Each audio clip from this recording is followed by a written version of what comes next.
you've talked on a cell phone or browsed the internet, you've more than likely benefited from an FPGA. While not commonly known outside of technology circles, FPGAs, or Field Programmable Gate Arrays, are more often used in applications where huge amounts of data must be processed and routed in real time. Invented in the mid-80s, FPGAs have rapidly added capabilities over the past decade and are being used in an expanding range of applications. Everything from medical image equipment to factory automation to AI speech recognition systems to broadband cellular networks. And what sets the FPGA apart from other electronic devices is that it can be programmed at any time to update or even completely change its functionality. It's truly the chameleon of the electronics world. Thanks for joining me here on Architecture All Access FPGA.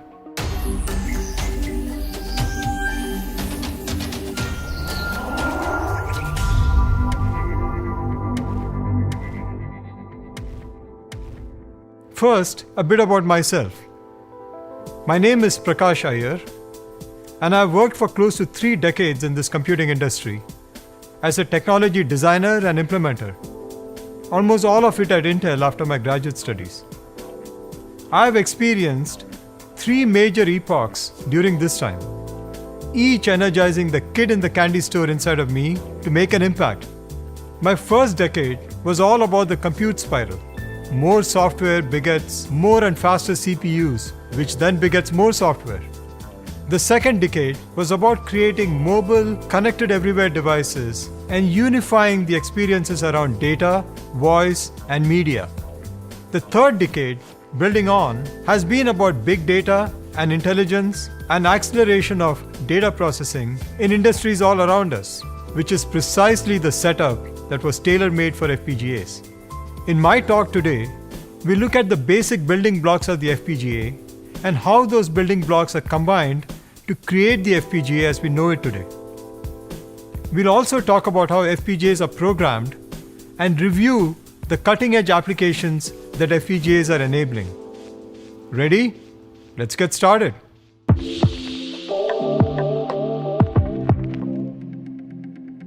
Field Programmable Gate Arrays, or FPGAs, as they are called by the community of engineers that use them, are truly a modern marvel. As the graphic shows, at their more basic level, they let designers build a computer chip from scratch. The job of an FPGA developer is more like of someone who's designing CPUs rather than someone who writes an application that runs on a CPU. When most software developers code in a language like Python or C++, they're describing what operations they want to happen on the data. In a CPU, those 2 numbers are fetched from memory, they're fed into a digital circuit with an instruction that says to add the 2 numbers together, and the result comes out and can be used however the programmer needs. FPGA developers are writing code that describes a physical structure to be built, compared to a programmer who already has a structure and is controlling how the structure operates or is used. The FPGA developer, in the case of adding 2 numbers, would write code that would describe the digital circuit that adds the 2 numbers together. But maybe we are getting ahead of ourselves here. Let's take a step back and first talk about digital logic design, what it is, and how it relates to an FPGA.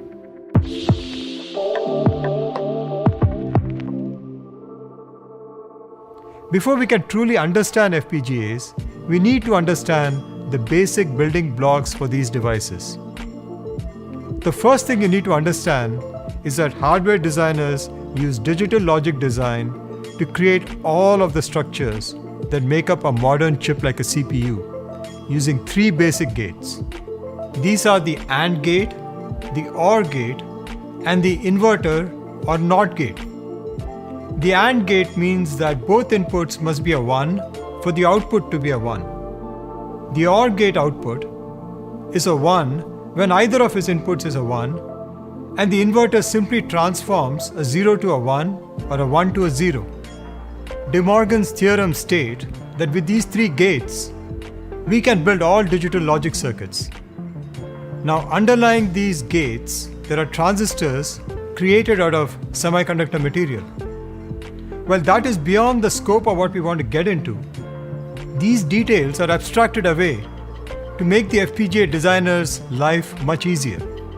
Now, there are a couple more concepts we need to talk about before we delve into FPGAs.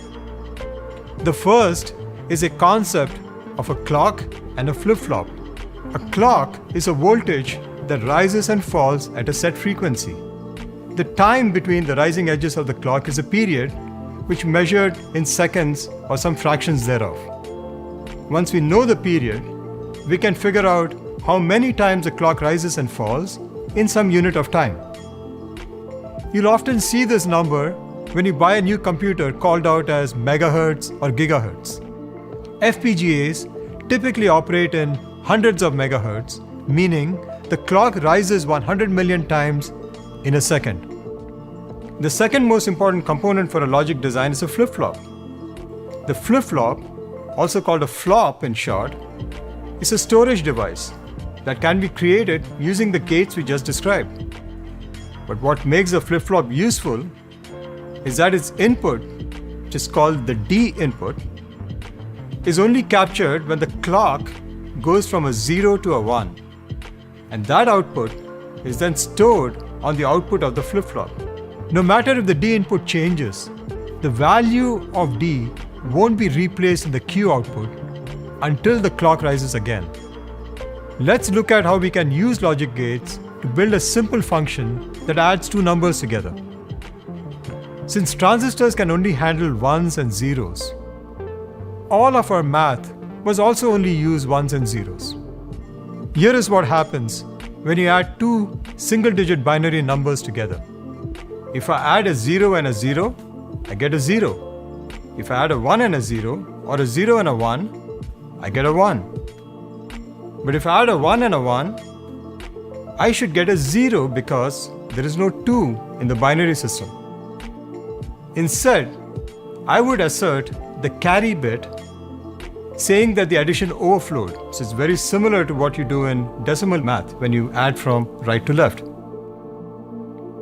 If you now add flip-flops to the output of our adder circuit, then every time the clock rises, our circuit will add two numbers and carry on the input and store the result in the output of the flip-flop to be used by some other part of our circuit. Congratulations!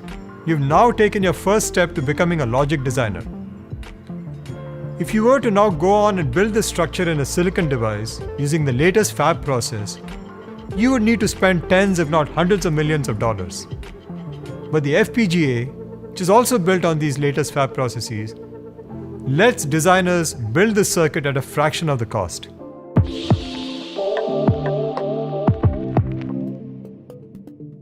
Now that you understand basic logic gates, flip-flops, clocks, you know the basics of what it takes to make an ASIC. An ASIC is a custom-built chip that only a single company uses. Now these chips are all around you, from your microwave to your smartphone to your car. The semiconductor material this chip is built from might be tweaked for the application. For instance, a low-power wireless camera compared to a high-end gaming console. The benefit of designing these chips is that they're extremely fast and power efficient for their target application. The downside is that they cost millions of dollars to design, and if you mess up the design, say you build a subtractor instead of an adder, they can cost millions of dollars to fix and take months and months to build a new device. And finally, they only really work for a specific set of applications. This is where the FPGA can really shine.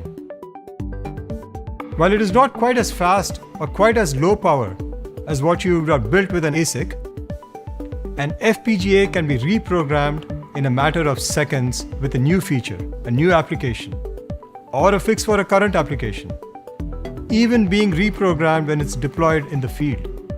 While the per unit cost is quite a bit higher to a specific ASIC, mid-volume applications often are more cost beneficial when built with an FPGA because of the ability to modify the implementation to adapt to the evolving solution requirements.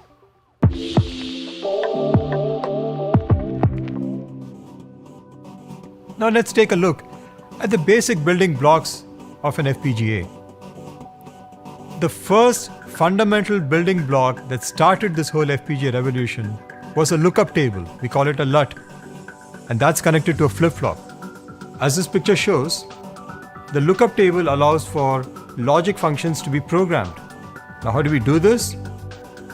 We do this by populating the outputs of a logic function for some number of input variables into a specific set of memory locations. And we call these the LUT masks. And then we use logic input values to select the outputs of a set of multiplexers to produce an output.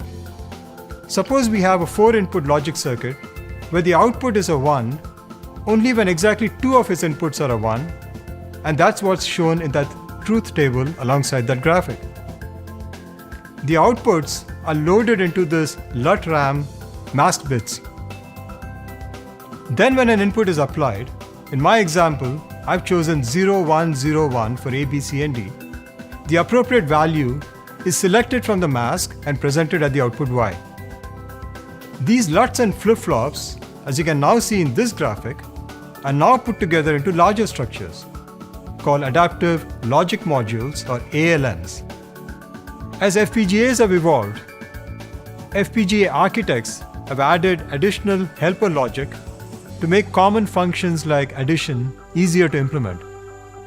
The basic LUT has also been enhanced so that it can perform as a single 8-input LUT or split into 2 smaller LUTs depending on the logic that needs to be implemented. The other fundamental building block of an FPGA is what we call programmable routing and interconnect. As the saying goes, you buy the FPGA for the logic, but you pay for routing. In modern day design, circuits can be incredibly complex. In ASIC designs, the routes are physically built as a wire that connects these flip-flops and logic gates. In FPGAs, these same routing wires are designed in a huge array that can be programmed to connect these LUTs and flops. The programmability is what makes the FPGA so flexible compared to the ASIC, but the programmability comes at the cost of making the wires slower in comparison. Imagine a top-down view of a city. The roads would be our routing and interconnects. The buildings would be our logic modules.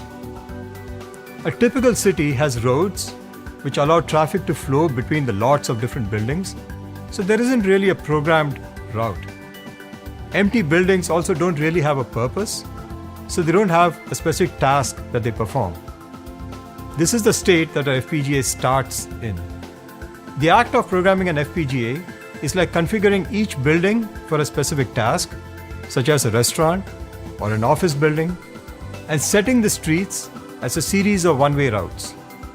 This lets us route the traffic, the data, from one building or a logic module to another in a predefined way. It's like extreme city planning.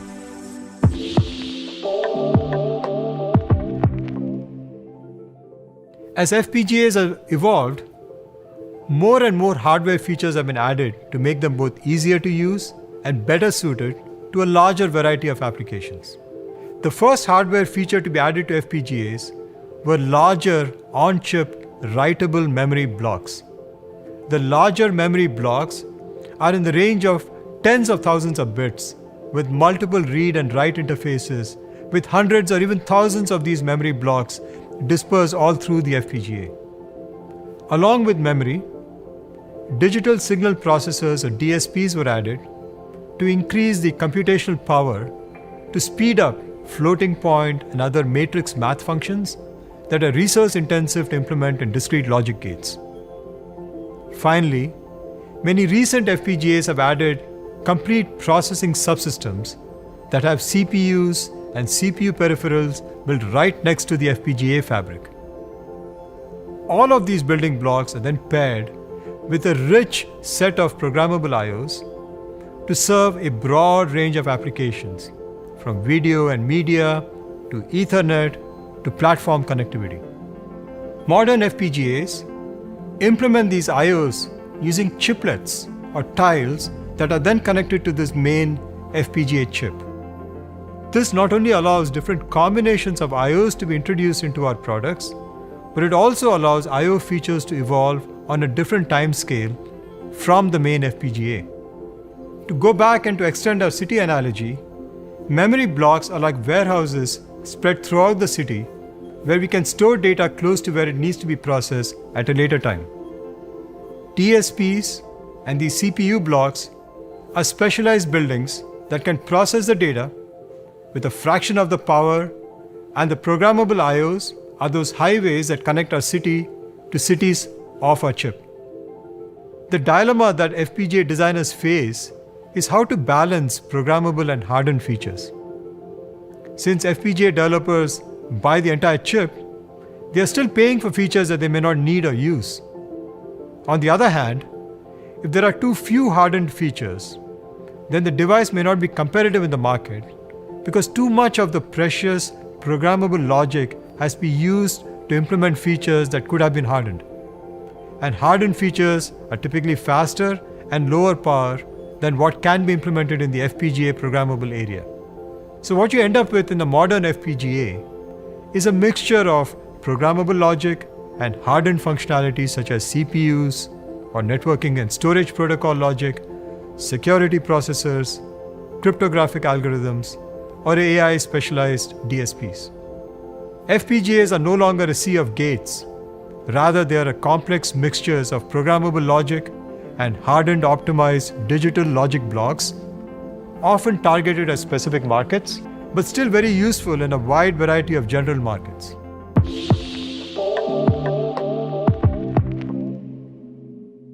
A discussion of FPGAs would not be complete without a discussion of how one programs for the FPGA. When FPGA developers write code, they are writing code to build the logic inside the FPGA, just like someone building an ASIC would do. And this is often done in one of two popular languages called VHDL or Verilog. Now, once the hardware design is complete though, there is some amount of software that needs to be designed to interface the FPGA, and in the cases where the FPGA has an embedded CPU, software has to be developed for that CPU. More recently, there has been a push in the industry to abstract the programming language of the FPGA even further. So in this case, the developer will write in a high-level language like data parallel C++ using a framework like OneAPI. In this design entry method, the designer explains the transforms that they want to happen to data, and then the language will figure out the right structure to build into a targeted FPGA.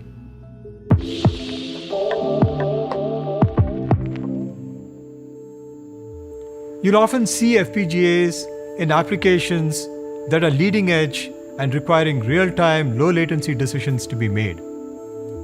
We see these types of applications across a variety of use cases, from real-time Internet of Things and embedded edge applications, to network security, to wireless networks, to cloud and enterprise data centers. The other application area we are very excited about is AI. AI is still in its infancy, and we see AI in just about every industry. It's an interesting area in that the technology continues to evolve, which means there are newer and newer algorithms, newer and newer protocols which are being defined and deployed. And those lend themselves very well to FPGAs because FPGAs have those programmable blocks on which you can actually implement those AI algorithms and deploy them.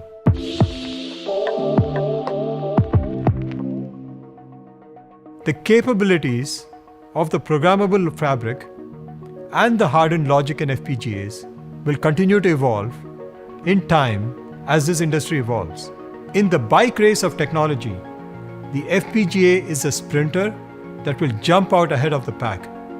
If the market lasts long enough or has enough value, an ASIC will eventually be made that will overtake the FPGA. But the number of races that the FPGA can compete in is greater than ever. and even expanding as FPGAs add more and more hardened functions. We expect to see a very broad range of FPGAs find increasing applicability. If or how the FPGAs may converge with ASICs, only time will tell. I hope you found this enlightening, and thanks for joining me here on Architecture All Access FPGA.